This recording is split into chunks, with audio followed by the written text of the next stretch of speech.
નમસ્કાર, આપ જોઈ રહ્યા છો નેશન પ્લસ ન્યૂઝ. હું છું આપની સાથે હેતલ ભગત. વડોદરાની સયાજી હોસ્પિટલમાં પૂર્વ કાઉન્સિલર રમેશ પરમારના પુત્રની હુમલાના બનાવમાં સંડોવાયેલા આરોપીઓને પોલીસે અગાઉ ઝડપી પાડ્યા હતા. આ કેસની ચાર્જશીટ ઝડપથી થાય તે માટે પોલીસે ઝડપી કાર્યવાહી હાથ ધરી છે. ગત 17મીની રાત્રે નાગરવાડા નવી ધરતી વિસ્તારમાં વિકી પરમાર નામના યુવક પર ચાકુથી હુમલો કરતા તેને સયાજી હોસ્પિટલમાં દાખલ કરવામાં આવ્યો હતો. વિકી પરમારને ખબર જોવા માટે મિતેશ રાજપૂત, ભાજપના પૂર્વ કાઉન્સિલરનો પુત્ર તપન પરમાર મિત્રો સાથે બાઇક લઈને સયાજી હોસ્પિટલમાં તાત્કાલિક સારવાર વિભાગમાં ગયા હતા.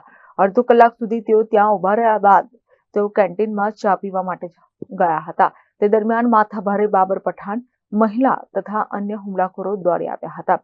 બાબર પઠાણે અગાઉ વિકી તથા ધર્મેશ સાથે થયેલી મારામારીની અદાવત રાખી હુમલો કર્યો હતો. બાબરે તપન પરમાર પર ચાકુના ઘા ઝીંકી દીધા હતા. તેની સાથે આવેલા અન્ય હુમલાખોરો પણ તપન પર તૂટી પડ્યા હતા.